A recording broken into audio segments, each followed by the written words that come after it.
ہماری ہر جنگ کامیاب و ناکام تم لوگوں کی وجہ سے ہوتی ہے۔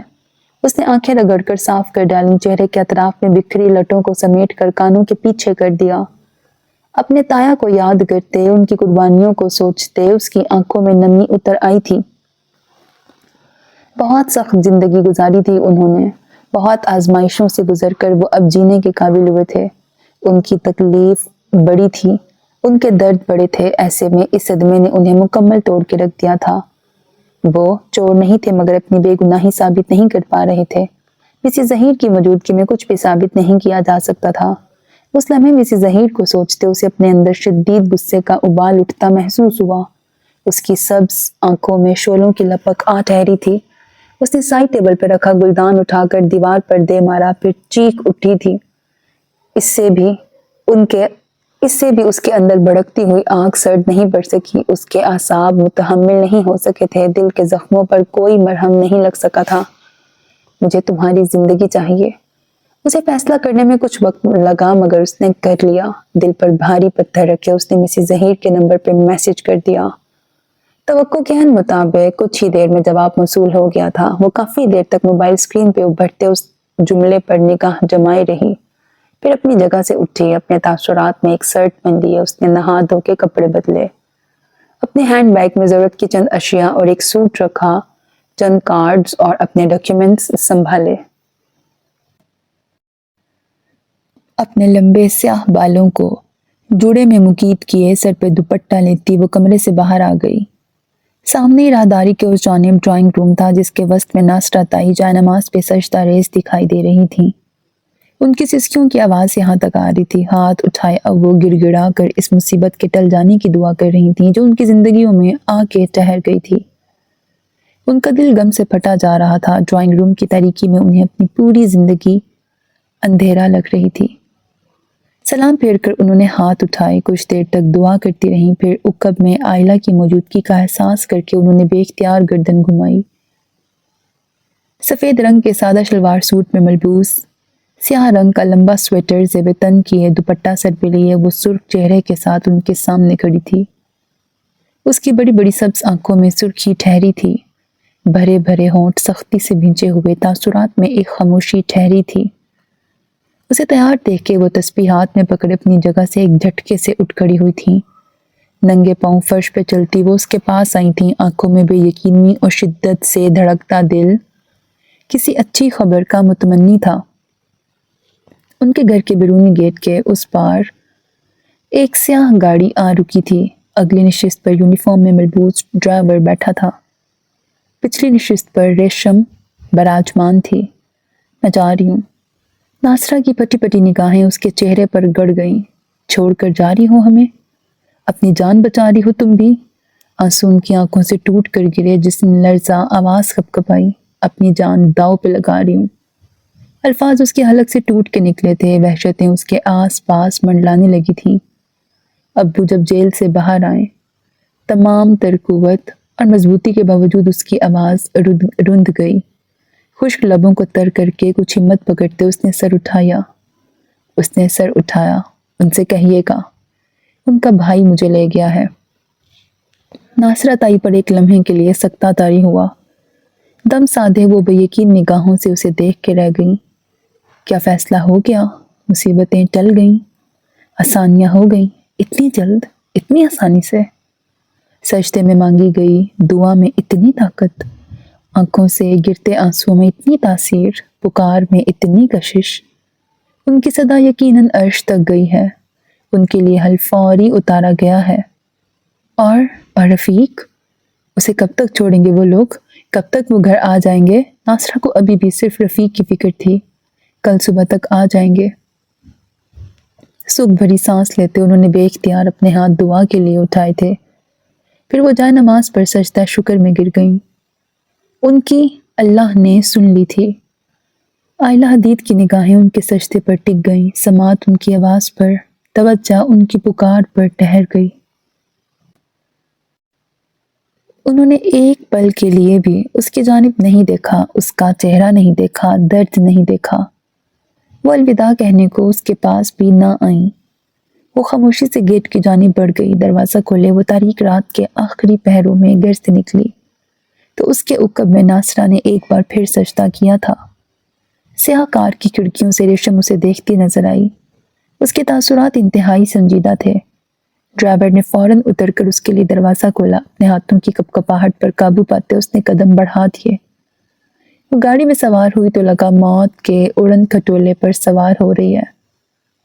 گاڑی طریق راستے سے آگے کو نکلی تو رفیق منزل کے در و دیوار پر سجے اس کی زندگی کے تمام رنگ سیاہ پڑ گئے۔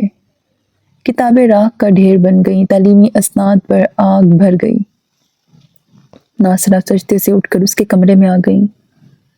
الماری کھولے اب وہ اس کے کپڑے نکال رہی تھیں۔ رفیق کے آنے سے پہلے انہیں آئلہ کا سامان وہاں سے ہٹانا تھا تاکہ جب وہ واپس آئیں تو انہیں آئلہ کے حوالے سے کوئی شک نہ ہو۔ وہ یقین کریں کہ آئلہ اپنے والد کے ساتھ جا چکی ہے۔ کمرے سے باہر شب کی سیاہی میں کئی راز پوشیدہ رہ گئے، کئی جھوٹ سچ اور کئی سچ جھوٹ بن چکے تھے۔ گاڑی اپنے سفر پر رواں رہی۔ آئلہ حدید نے رفیق کے لیے اپنی ذات کی قربانی دے ڈالی تھی۔ قصر جلال کی زمینی گہرائیوں میں بند کمرے کی تاریکیوں میں یکایک ایک بلب روشن ہوا تھا۔ متحرک سلاخوں کی آواز پہ اس نے میز پر سے سر اٹھا کر سامنے دیکھا۔ قدموں کی ایک چاپ سلاخوں کے اس پار ٹھہر گئی اور ایک اس کے پاس آ کر تھم گئی۔ مالک آپ سے بات کرنا چاہتے ہیں۔ مالک کے ذکر پر ہی نوجوان کی آنکھوں کی سرخی بڑھ گئی۔ سلاخوں کے اس پار کھڑا لڑکا ہاتھوں میں لالٹین تھامے اس پر نگاہیں جمائے ہوئے تھا۔ اس کے چہرے سے گھبراہٹ عیاں تھی۔ سامنے دیوار پہ لگی اسکرین روشن ہو گئی۔ ویڈیو کال پر کوئی تھا۔ اس نے لب بھینچ کر اس چہرے کو دیکھا۔ آفس کرسی پر براجمان وہ شخص دائیں بائیں جھولتے ہوئے اسے دیکھ رہا تھا۔ بال سلیقے سے جمے ہوئے، داڑھی تراشیدہ سی، سرخ و سفید رنگت، چہرے کے خد و خال میں کشش، لبوں پر مسکراہٹ لیے۔ سنا ہے تم نے فرار کی کوشش کی تھی؟ اسی ڈر سے نہیں آئے تم؟ وہ بولا تو لہجے میں گراہٹ تھی۔ اس کا بس نہیں چلتا تھا اس شخص کو اسکرین سے باہر نکال کر فرش پر پٹک دے۔ ڈر تو اس وقت تم رہے ہو۔ ایسے نیند میں خوف سے اٹھ کر بھاگے جا رہے تھے، کسے ڈھونڈ رہے تھے؟ تمہاری موت کو۔ اس شخص کی ہنسی بے ساختہ تھی۔ میری موت جلال پیلس میں کیا کر رہی ہے؟ تمہارا انتظار کر رہی ہے۔ اس کی آنکھیں خون سے سرخ ہونے لگی۔ جان کر خوشی ہوئی۔ وہ مسکرایا۔ کتنا اچھا ہو اگر ہم دوستوں کی طرح بات کریں۔ دشمنی نبھا کر دوستی کی بات کرتے ہو۔ دشمنی؟ تم اسے دشمنی کہتے ہو؟ وہ اس کے جواب سے محظوظ ہوا تھا۔ سوچو اگر میری دشمنی ایسی ہے تو میری محبت کیسی ہوگی پھر؟ کتنی بار بتاؤں تو میری محبت کیسی ہوگی؟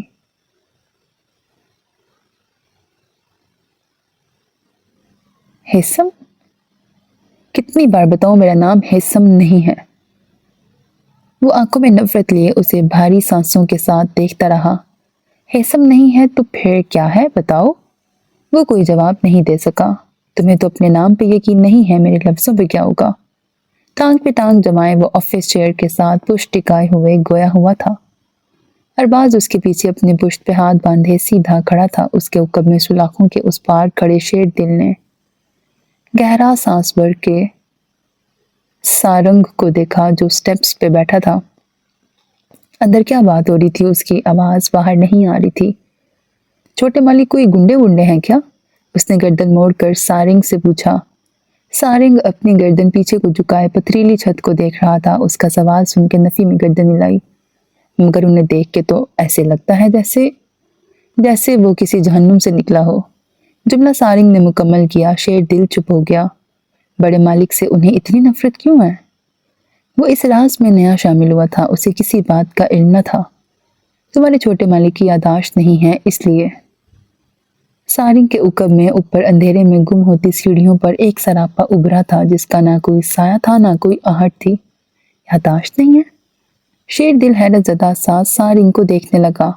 انہیں جب کچھ یاد نہیں ہے تو وہ بڑے مالک سے اتنی نفرت؟ تمہیں اگر کوئی اس طرح قید کر دے تو کیا تمہیں اس سے محبت ہوگی؟ شیر دل کا دل بے اختیار نفی میں ہلا۔ اس کا مطلب ہے بڑے مالک غلط کر رہے ہیں۔ وہ صحیح کر رہے ہیں یا غلط، اس پہ سوال کرنے کا ہمیں کوئی حق نہیں شیرو۔ شیر دل چپ ہو گیا، اس کا ذہن اب الجھنوں کا شکار ہو رہا تھا۔ اگر چھوٹے صاحب کی یادداشت واپس آ گئی تو کیا سب ٹھیک ہو جائے گا؟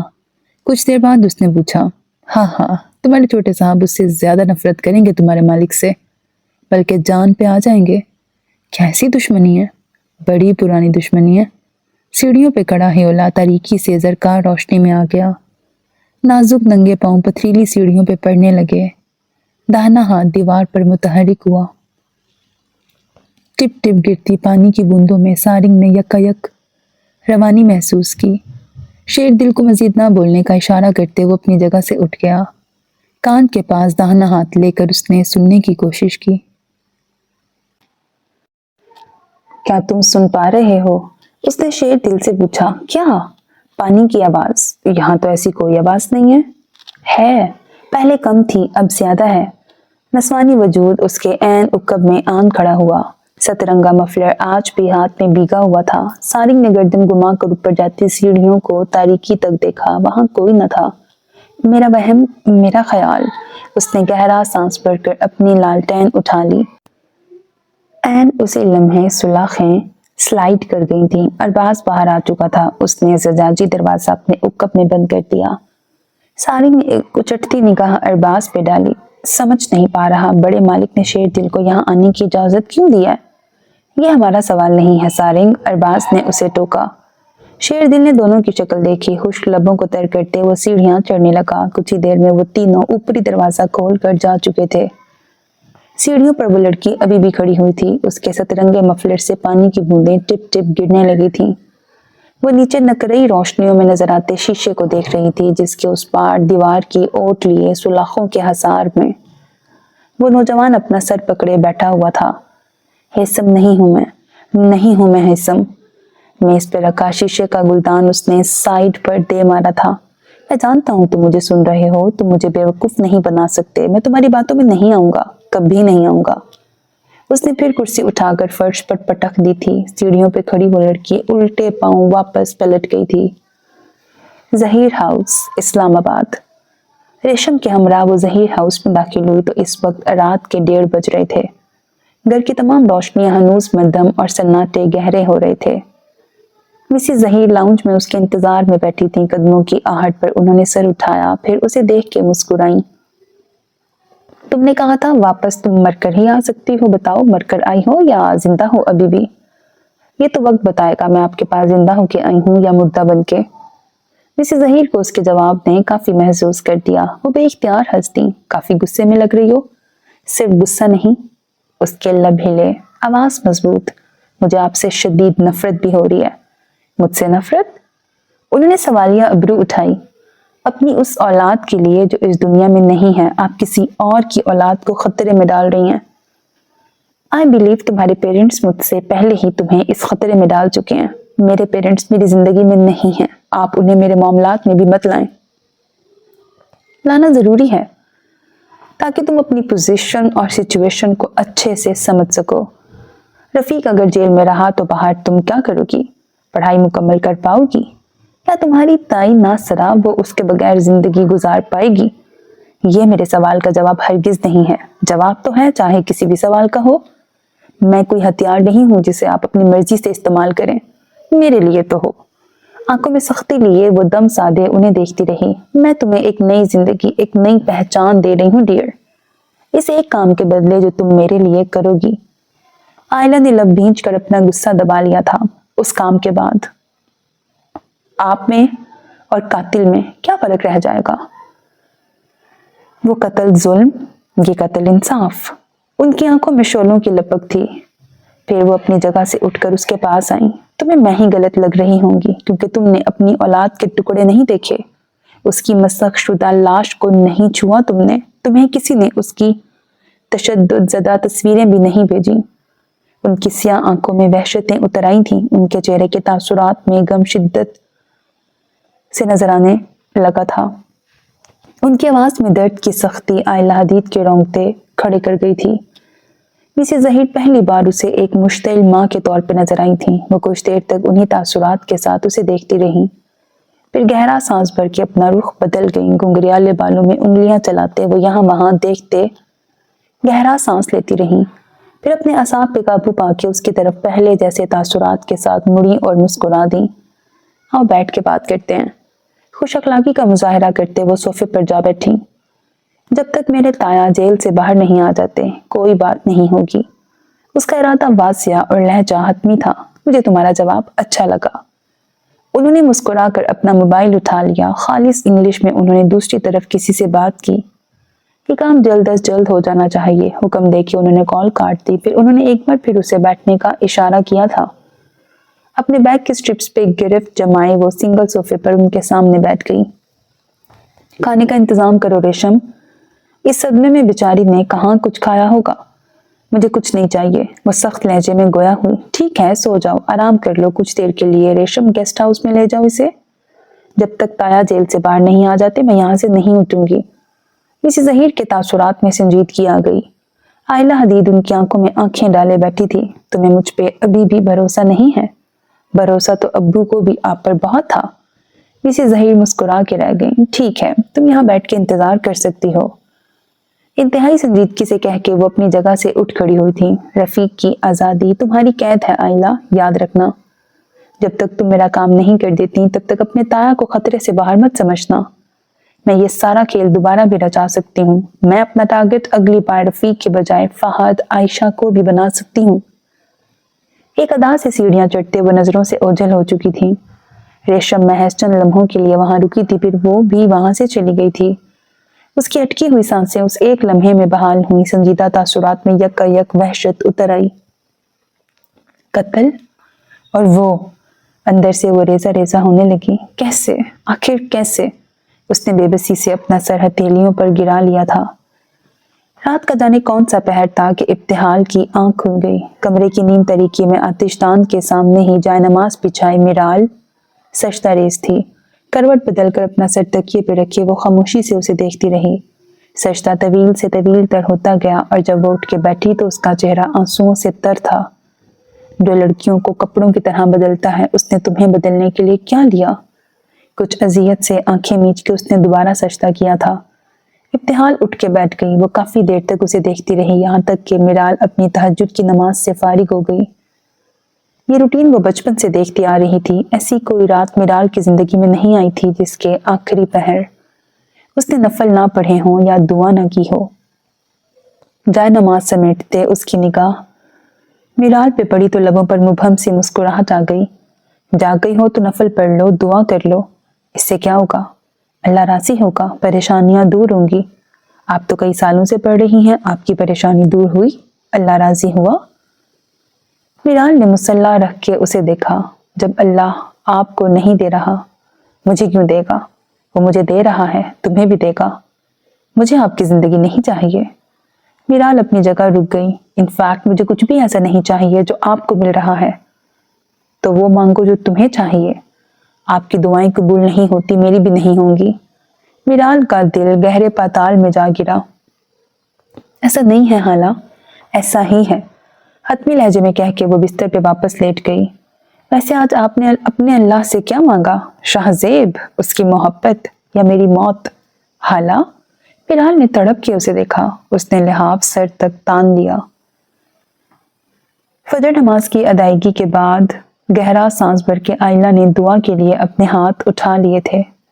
اس نے کچھ مانگنے کی کوشش کی پر مانگ نہ سکی. آواز بیٹھی ہوئی تھی. چہرہ آنسوؤں سے بھیگا ہوا تھا. ساری رات ایک اندرونی جدال میں گزر گئی تھی. راستے کا انتخاب اس نے کر لیا تھا. اب آگے بڑھنے کی ہمت نہیں ہو پا رہی تھی. ریشم نے 8 بجے کا وقت بتایا تھا. رفیق کی رہائی چند گھنٹوں کے فاصلے پر تھی اور وہی فاصلہ اس کے اعصاب پر بھاری پڑ رہا تھا. ایک دل چاہا وہ سب کچھ چھوڑ چھاڑ کر یہاں سے بھاگ جائے. اپنے باپ سے رابطہ کر لے یا اپنی ماں کے پاس چلی جائے یا پھر زمین پر یوں روپوش ہو کہ کبھی کسی کو دکھائی نہ دے. مگر ایسا کچھ بھی ممکن نہ تھا. نماز کے بعد وہ ایک بار پھر صوفے پہ بیٹھ گئی. 8:30 بجے کے قریب ریشم آفس روم سے نکل کر اس کے پاس آ گئی تھی. اس کے ہاتھ میں موبائل تھا. اس نے اسکرین آئلہ کے سامنے کر دی. وعدے کے عین مطابق رفیق کو رہائی مل چکی تھی. تھانے سے باہر وہ ناصرہ تائی اور فہد سے ملتے نظر آ رہے تھے. تو ان کی حالت ابتر ہو چکی تھی۔ چند ہفتوں میں وہ سالوں کے بیمار نظر آ رہے تھے۔ وہ رو رہے تھے اور مسکرا بھی رہے تھے۔ وہ فہد کے گلے کافی دیر تک لگے رہے تھے۔ چند لمحے پہلے کی ویڈیو ہے۔ ریشم نے موبائل پیچھے ہٹا لیا۔ جب وہ گھر پہنچ جائے گا تو اس کی اپڈیٹ بھی دے دوں گی۔ تم بتاؤ، اب ناشتہ یہیں لوگی یا گیسٹ روم میں جانا پسند کرو گی؟ گہرا سانس بھر کر آئلہ نے اپنے آنسو صاف کر ڈالے۔ خشک لبوں پر زبان پھیرتے اس نے سر اٹھایا۔ کمرے میں جانا چاہوں گی۔ ریشم کی مسکراہٹ ابھر کر ختم ہو گئی۔ اچھی بات ہے کہ تم سمجھداری سے کام لے رہی ہو، اور اس سے بھی اچھا رہے گا اگر تم کوئی چالاکی نہ کرو۔ آئلہ کی خاموش نگاہیں اس کے چہرے پر جم گئیں۔ تم سے پہلے میم نے جس بندے کو ہائر کیا تھا اس نے کی تھی چالاکی۔ اس نے باقاعدہ دھوکہ دے دیا تھا۔ جانتی ہو اب وہ کہاں ہے؟ آئلہ کے حلق میں کوئی شے پھنس گئی تھی، مگر تاثرات میں سختی لیے وہ اس کی آنکھوں میں دیکھتی رہی۔ بالکل درست سمجھیں، گولی میں نے ہی چلائی تھی، اور یاد رکھنا میرا نشانہ کبھی خطا نہیں ہوتا۔ تو آپ کر لیتی یہ کام؟ ریشم جانے کو مڑی تو وہ فوراً سے بول پڑی۔ مروان جلال کا نشانہ بھی آپ ہی لگا لیتی؟ ریشم رک گئی۔ کہا نا، یہ وہ کام ہے جو تم زیادہ اچھے سے کر سکتی ہو۔ وہ جا چکی تھی اور آئلہ حدید اپنی جگہ بیٹھی رہ گئی۔ گل ویلفیئر ہائی اسکول میں گھنٹیاں بج اٹھی تھیں۔ بریک کا وقت ہو چکا تھا۔ تمام بچے کلاسز سے بھاگتے دوڑتے باہر نکل رہے تھے۔ اس دوران ابتہال بھی اپنا بیگ بند کر کے باہر آ گئی۔ وہ نیچے گراؤنڈ کی طرف جا رہی تھی جب رمشا نے اسے آواز دے کے روک لیا۔ مجھے تم سے بات کرنی ہے، کہو۔ جیبوں میں ہاتھ ڈالے وہ اس کے ساتھ چلنے لگی۔ آئی ایم سوری، اس دن میں نے تمہارے ساتھ کافی بدتمیزی کی۔ میرا خیال تھا تم نے میری ڈائری پڑھی ہوگی، مگر… ابتہال رک گئی۔ اب وہ رمشا کو دیکھ رہی تھی۔ مگر اپنی وہ ڈائری تو میں اسکول لاتی ہی نہیں ہوں۔ اس نے اسکارف کا پلو گردن پہ درست کیا، پھر اس نے وہ سوال کیا جو گزشتہ رات سے اسے بے چین کیے ہوئے تھا۔ ابتہال، تمہیں کیسے پتا چلا؟ اپنی آنکھوں میں خاموشی لیے ابتہال نے اب کے رک کے اسے دیکھا۔ کیا کیسے پتا چلا؟ جو تم نے اس دن کہا۔ اس نے بے قراری سے نچلا لب کاٹا۔ کیا کہا تھا؟ میری ماں کے بارے میں، کہ وہ مجھے مار دیں گی۔ کیا ایسا نہیں ہے؟ ابتہال کے سوال پر وہ آنکھوں میں الجھن لیے اسے دیکھ رہی تھی۔ دیکھ کے رہ گئی۔ وہ لڑکی اس کی پڑوسن نہیں تھی، اس کے ساتھ اس کی دوستی نہیں تھی، وہ اس کے گھر کے حالات سے کسی طور واقف نہیں ہو سکتی تھی۔ اسے اس کی ماں کے رویے کا کسی طور علم نہیں ہو سکتا تھا، کیونکہ وہ جو کچھ بھی کرتی تھیں بند کمرے میں کرتی تھیں۔ مار دھاڑ اور تشدد اب روز کا معمول تھا۔ تم نے کیسے؟ تمہیں برا لگا میں نے تم سے وہ بات کہی؟ رمشا کا سر نفی میں ہلا، آنکھوں میں نمی اتر آئی۔ زندگی میں پہلی بار کسی نے اس کے لیے فکر دکھائی تھی۔ صحیح ماں ہے۔ اس کا سر نفی میں ہلا۔ وہ سویٹر کی آستین کو کھینچتے اپنا زخم چھپا رہی تھی۔ تم نے بتایا نہیں؟ تمہیں کس نے بتایا اس بارے میں؟ میرے بارے میں؟ تمہارے قلم نے۔ رمشا نے چونک کر سر اٹھایا تھا۔ میرا قلم؟ مذاق کر رہی ہوں۔ وہ مسکرا کر سنجیدہ ہوئی۔ یہی حال رہا تو ایک دن سچ میں وہ تمہیں مار ڈالیں گی۔ کیا تمہارے پاس جنات ہیں؟ رمشا کے چہرے پر ہراس پھیل گیا۔ کسی مخلوق کا سایہ ہے تم پہ؟ کیا خبر ایسا ہی کچھ ہو؟ کیا تم ڈر رہی ہو؟ اس کی آنکھوں میں شرارت تھی۔ خوف کے باوجود رمشا نے نفی میں سر ہلایا۔ خوف کے باوجود رمشا نے نفی میں سر ہلایا۔ Very good. وہ جانے کو مڑی تو رمشا نے دوبارہ پکارا۔ کیا ہم روز ساتھ بیٹھ سکتے ہیں؟ ابتہال رک گئی۔ روزانہ تاخیر سے آنے کی وجہ سے دونوں کو جگہ ایک ساتھ ہی ملتی رہی تھی، اور آج ابتہال پہلی رو میں بیٹھ گئی تھی تو رمشا کو لگا وہ ناراض ہے، تب ہی اپنی جگہ بدل چکی ہے۔ ابتہال نے چند لمحوں کے لیے کچھ سوچا، پھر سر اس بات میں ہلا کر چلی گئی۔ گہری سوچ میں ڈوبی رمشا وہاں کھڑی رہ گئی۔ ہرنائی کا جنگل سرد ہواؤں کی زد میں تھا۔ سپہر کا وقت تھا، ٹھنڈی ہوا چل رہی تھی۔ امو جان باہر بینچ پہ بیٹھی تھیں، ان کے قریب آگ جل رہی تھی۔ دور درختوں کے جھنڈ اور بلندی سے راکان اپنے ہم عمر بچوں کے ساتھ بھاگتا دوڑتا جا رہا تھا۔ اس کی چیخو پکار کی آوازیں یہاں تک آ رہی تھیں۔ اخروٹ کے ایک درخت کی کٹی ہوئی شاخوں کو پکڑ پکڑ کر وہ اوپر تک چڑھ گیا تھا، اور کبھی وہ شاخ سے الٹا لٹک کر جھولنے لگتا تھا۔ اس کے ساتھی بھی پرتیلے تھے، مگر وہ ایسا کرتب نہیں دکھا سکتے تھے جیسے وہ دکھاتا رہتا تھا۔ شاخ سے جھول کر اب کہ وہ نیچے اترا تو ایک بار پھر بچوں میں دوڑ شروع ہو گئی۔ ریچ پوائنٹ امو جان کا وہ بینچ تھا جس پہ بیٹھ کے وہ ڈبے پر نقش بنا رہی تھی۔ چند ہی لمحوں میں وہ اپنے تمام ساتھیوں کو پیچھے چھوڑتا ان تک پہنچ گیا۔ جیت گیا۔ وہ پیچھے ان کی کمر کے گرد بازو باندھے لپٹ گیا تھا۔ امو جان اس کا لمس پا کر مسکرائیں۔ اس کے ساتھیوں نے سوچا راکان تو جیت چکا، اب وہ بینچ تک کیوں بھاگیں، سو وہ شور مچاتے درختوں کے جھنڈ میں غائب ہو گئے۔ امو جان پوچھیں مجھ سے میں بڑا ہو کے کیا بنوں گا؟ کیا بنو گے؟ ان کے ہاتھ میں ووڈ کا رونگ نائف تھی۔ وہ ڈبے کی عقبی سائڈ پر نرگسی پھول کا نقش بنا رہی تھی۔ میں ریسر بنوں گا امو، وہ ایک عزم سے بولا۔ میں روز ریس میں سب سے جیت جاتا ہوں۔ امو جان نے مسکراہٹ دبا کے اسے دیکھا۔ 2 روز پہلے تک اس کا خواب ٹیچر بننے کا تھا۔ اس سے پہلے وہ گھڑ سواری کو اپنا مستقبل بنا چکا تھا۔ ایک بار روٹی کے چھوٹے پیڑے کو اس نے اچھے سے گول کر لیا تو اس نے کہا وہ بڑا ہو کے شیف بنے گا، روٹیاں بنایا کرے گا۔ امو جان کو وہ ہر روز ٹی فری میں دے گا۔ میں تو ابتحال سے بھی جیت سکتا ہوں مگر وہ میرے ساتھ دوڑتی نہیں ہے۔ امو جان نے سر اٹھا کے اسے دیکھا۔ اس کا چہرہ بھاگنے دوڑنے کھیلنے کودنے کے باعث سرخ ہو رہا تھا۔ آسمانی مفلر گردن سے لپیٹ کر اس کے سروں کو اس نے ہاتھوں میں پکڑ رکھا تھا۔ اونی کیپ نے کچھ بال چھپا رکھے تھے اور کچھ بال اس کے ماتھے پر اور کانوں سے بھی نظر آ رہے تھے۔ اسی لمحے انہیں راکان کے عقب میں چڑھائی کے راستے سے ایک خاتون نیچے اترتی نظر آئیں۔ خاتون کے ساتھ اس کا ملازم بھی تھا جو وہیں رک گیا تھا۔ جاؤ کھیلو، باکس رکھ کر انہوں نے راکان سے کہا جو اسی وقت میز سے کودا اور مشرق کی سمت بھاگا۔ احتیاط سے قدم اٹھاتی خاتون نے اس 8-9 سالہ بچے کو برق رفتاری سے بھاگتے دور تک دیکھا، پھر وسیع سبزہ زار پر قدم دھرتی امو جان کی طرف جانے لگی۔ اس کا لباس سیاہ فراک نما تھا، کھلا ڈھلا سا، جس کی تنگ آستینوں پر اس نے چند کڑے پہن رکھے تھے۔ سر پر ہیٹ کے نیچے سیاہ شال تھی جسے اس نے اوڑھ رکھا تھا اور جس کے سروں میں اس کا چہرہ کافی حد تک پوشیدہ رہا تھا۔ راکان نے بلندیوں سے اس عورت کو امو جان کے پاس بینچ پہ بیٹھتے دیکھا اور اپنے ساتھیوں کے ساتھ نہر کی طرف بھاگ گیا۔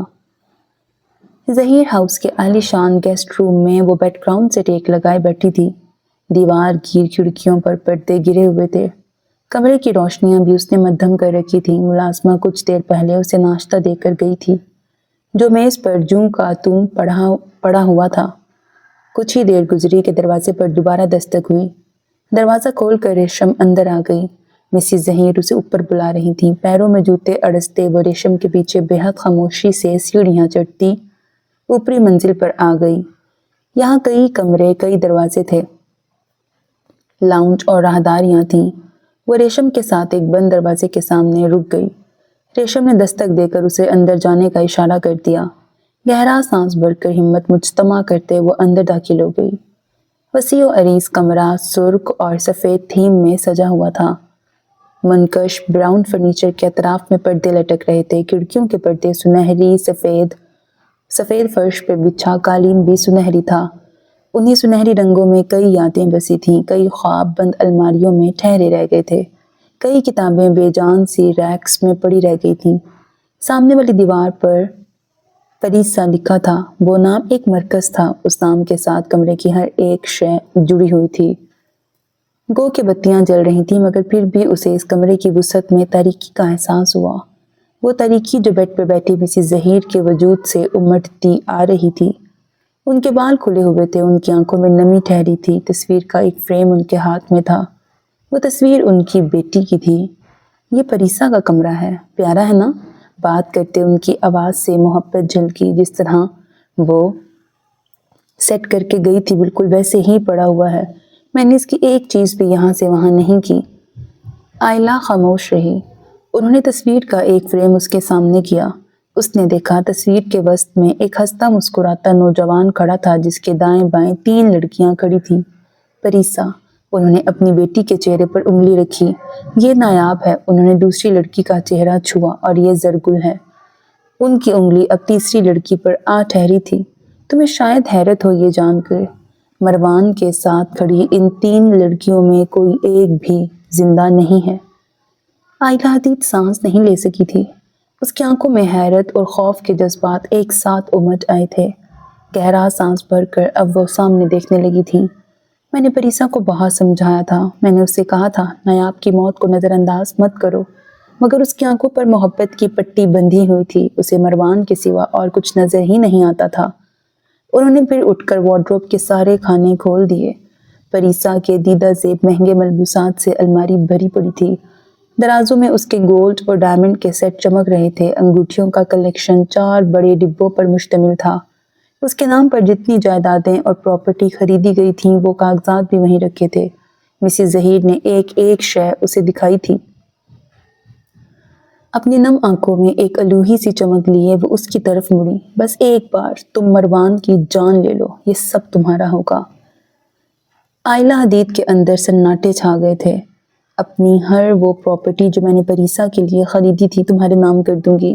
میں تمہیں اپنا سب کچھ دینے کو تیار ہوں آئلہ، بدلے میں مجھے بس وہ لڑکا مردہ چاہیے۔ یہ سب کیسے ہوگا؟ ان کے برابر میں بیٹھے اپنے تاثرات میں ہنوز خاموشی اور سرد مہری لیے اس نے سیدھا سوال کیا تھا۔ مسز ظہیر کے عزائم سے وہ آگاہ تھی مگر پلاننگ پر ابھی کوئی بات نہیں ہوئی تھی۔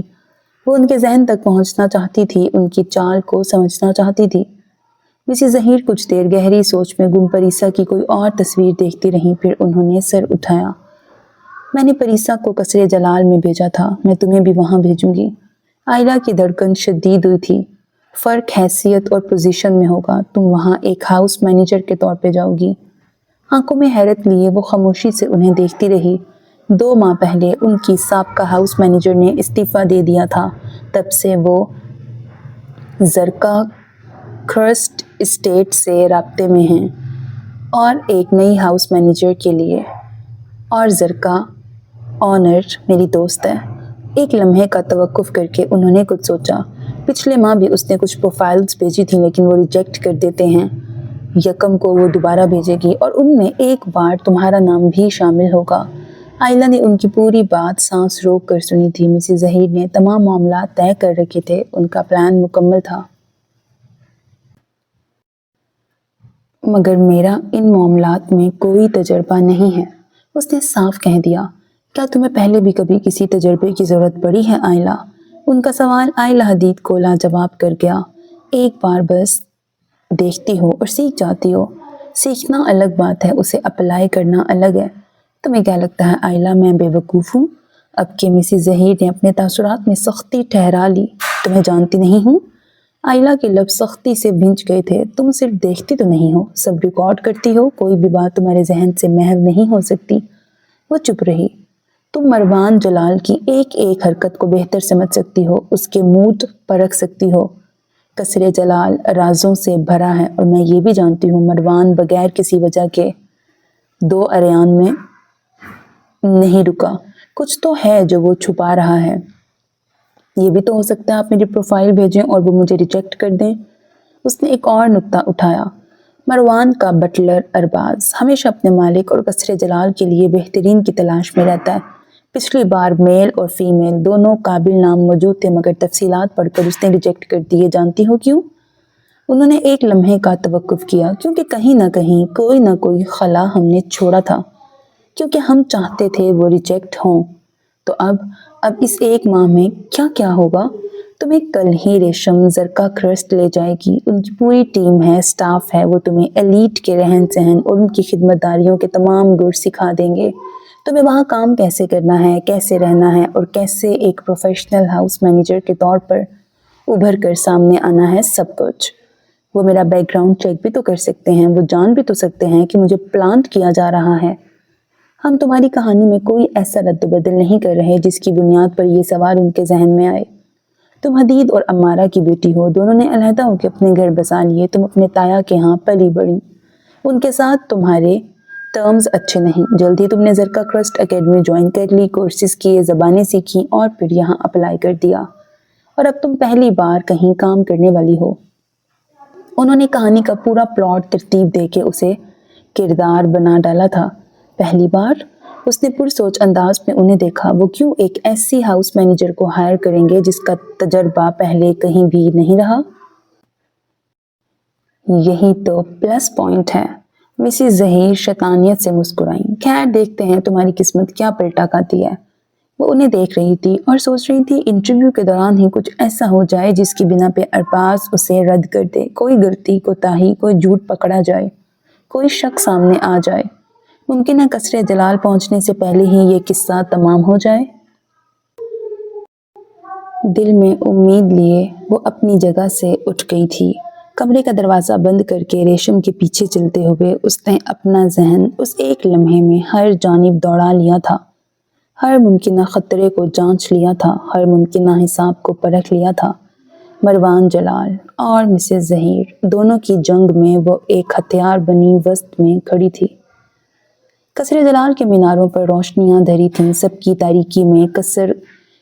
تاریکی میں قصر کا اندرونی حصہ بقا نور بنا ہوا تھا۔ سٹاف متحرک تھا۔ لمبی ڈائننگ ٹیبل پر کھانے کے لوازمات رکھے جا رہے تھے۔ جلال صاحب آتش دان کے سامنے آرام دہ صوفے پہ بیٹھے دیوار گیر کھڑکی سے باہر باغ کے درختوں کو دیکھ رہے تھے، جن کی شاخیں ہواؤں کی شدت سے جھکی چلی آ رہی تھیں۔ ان کے بائیں جانب شیشے کی دیوار تھی، اس دیوار کی دوسری جانب سوئمنگ پول تھا جس کے اطراف میں کئی پودے رکھے تھے۔ وہیں کرسی پر سارنگ اپنے یونیفارم میں ملبوس بیٹھا تھا۔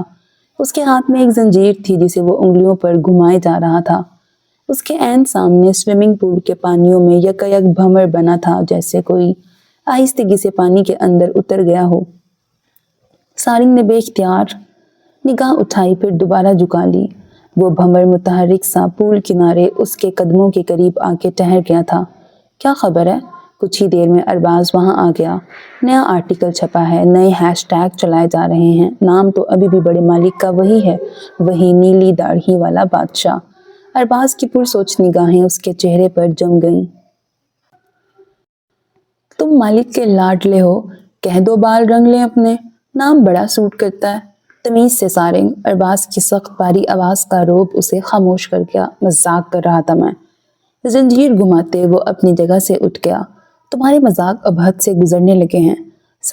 سارنگ خسیانہ ہو گیا۔ اور شیر دل کے ساتھ فضول باتیں مت کیا کرو، اسے سمجھاؤ، سوال بہت کرتا ہے۔ کرنے دو سوال، جو بات اسے بتانی ہوگی وہ میں اسے بتاؤں گا۔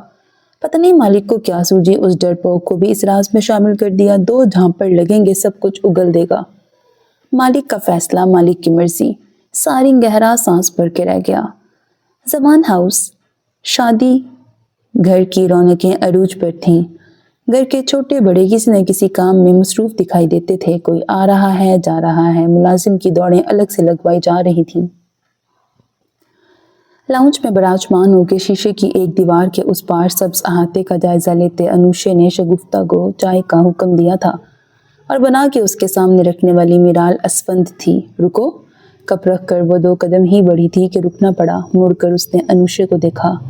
سفید گاؤن میں ملبوس وہ ٹانگ پر ٹانگ جمائے بیٹھی تھی۔ پھیلی ہوئی آستینوں سے جھالریں سی لٹک رہی تھیں۔ جوتا بھی سفید ہی تھا، ایئرنگز بھی۔ سنہری ڈائی بال اس نے کھلے چھوڑ رکھے تھے۔ تمہارا نام کیا ہے؟ یہاں کے سبھی ملازمین کے ساتھ اس کا تعارف ہو چکا تھا، ایک وہی رہ گئی تھی، میرال۔ انوشے نے اسے بغور دیکھا۔ آنکھوں کے ہلکے گہرے افسردہ چہرے سے تھکاوٹ عیاں تھی۔ ملازم تو گھر میں اور بھی تھے، مگر کسی کی حالت بھی ایسی نہ تھی جیسی اس کی تھی۔ وہ لڑکی اسے برسوں کی بیمار لگی تھی۔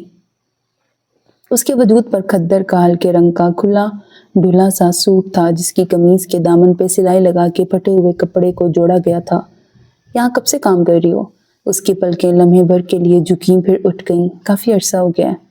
چائے کا ایک گھونٹ لے کے وہ اٹھ کھڑی ہوئی، اس کے پاس آ کر ایک لفافہ آگے بڑھایا۔ کل میں نے ساری میٹس کو دیا تھا، تم رہ گئی تھی۔ میرال اسفند کی نگاہیں اس کے ہاتھ سے پھر چہرے پر جمی رہ گئیں۔ شکریہ، مجھے رہنے ہی دیں۔ اس نے پیسے نہ لیے، فوراً سے پلٹ گئی۔ میرال کی یہ حرکت انوشے کو انتہائی ناگوار گزری تھی۔ مالکن ہونے کے ناطے تمہیں بونس دے رہی ہوں۔ اپنی ناگواری چھپا کر وہ دوبارہ مسکرائی۔ مالکن؟ کوئی بھالا سا میرال کے دل میں گڑ گیا۔ ہاں، وہ اس گھر کی اصلی مالکن ہی تو تھی، جسے اس کا شوہر ہرگز بھگا کے نہیں لایا تھا، جس کے ساتھ نکاح والدین سے چھپ کر نہیں کیا گیا تھا، جسے جھوٹی امید نہیں دلائی گئی تھی۔ انوشے کا ہاتھ ابھی بھی اٹھا ہوا تھا. وہ منتظر تھی کب میرال لفافہ پکڑے تو وہ ہاتھ نیچے کرے. تم یہاں اپنی چھوٹی بہن کے ساتھ رہتی ہو. کل دیکھا تھا میں نے اسے. پیاری لڑکی ہے, اسکول جاتی ہے. کون سی کلاس میں پڑھتی ہے؟ اس کے لیے کچھ لے لینا.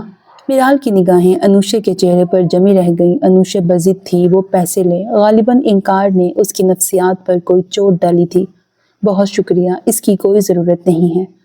وہ صاف انکار کر کے کچن میں چلی گئی. انوشے کے لب کچھ ناگواری سے بھنس سے گئے. کتنی روڈ لڑکی ہے.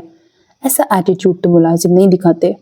موبائل پہ کچھ لکھتے شاہ زیب وہاں سے گزرا تو اسے دیکھ کے رک گیا. کون روٹ ہے؟ یہ میرال. پیسے دے رہی تھی, نہیں لیے. سب کو بونس دیا ہے میں نے, مگر اس لڑکی کے تو مزاج ہی نہیں مل رہے. شاہ زیب چونک گیا. کچھ کہہ رہی تھی؟ اس نے بے پرواہی سے پوچھا. نہیں, پیسے دیے تو انکار کر دیا. انوشے واپس صوفے پر جا بیٹھی. شاہ زیب نے گردن موڑ کر راہداری کی طرف دیکھا. کچن کا دروازہ کھلا ہوا تھا. شگفتہ میرال کو نیا حکم پہنچاتی نظر آ رہی تھی.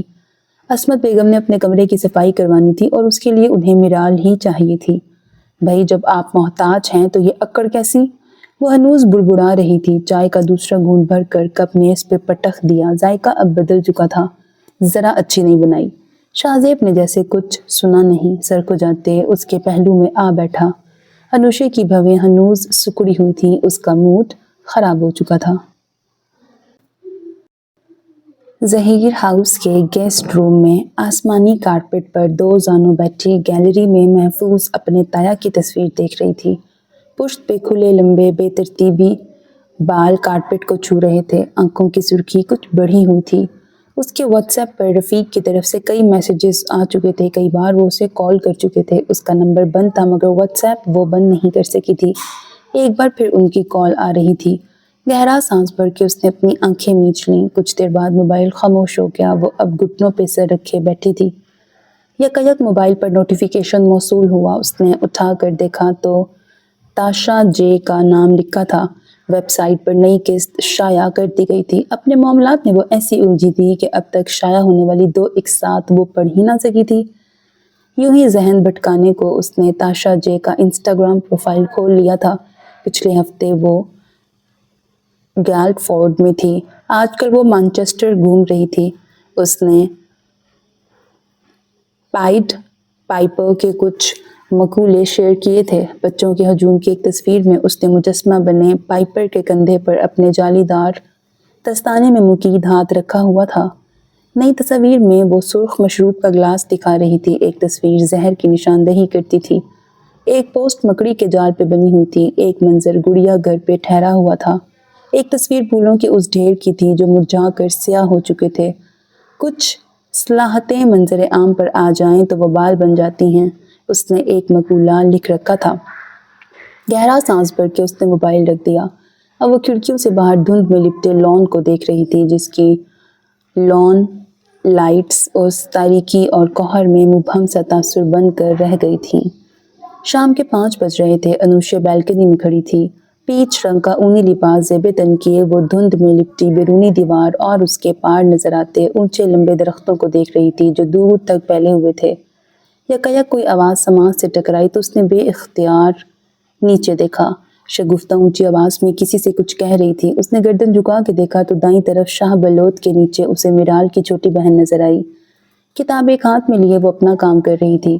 شگفتہ کو جواب اس نے پست آواز میں دیا تھا مگر چہرے کی سختی بتلاتی تھی اسے کچھ برا لگا ہے. شگفتہ اب اس کے سر پہ پہنچ چکی تھی. کمر پہ ایک ہاتھ رکھے دوسرا ہاتھ نچا نچا کے بولے جا رہی تھی. دفع ہو. انوشے سن نہ سکی مگر لبوں کی جنبش سے اندازہ ہوا اس نے ایسا ہی کچھ کہا ہے.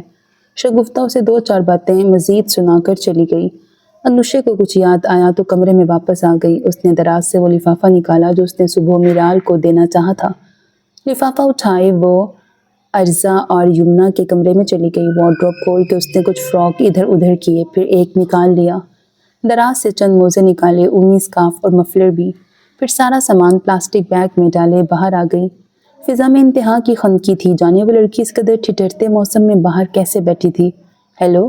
شاہ بلوت کے پاس پہنچ کے اس نے کہا. لڑکی نے کتاب سے سر اٹھایا. اس کی سرمئی آنکھوں کا تاثر میرال کی آنکھوں جیسا لگا. مردہ ویران اور خاموش سا.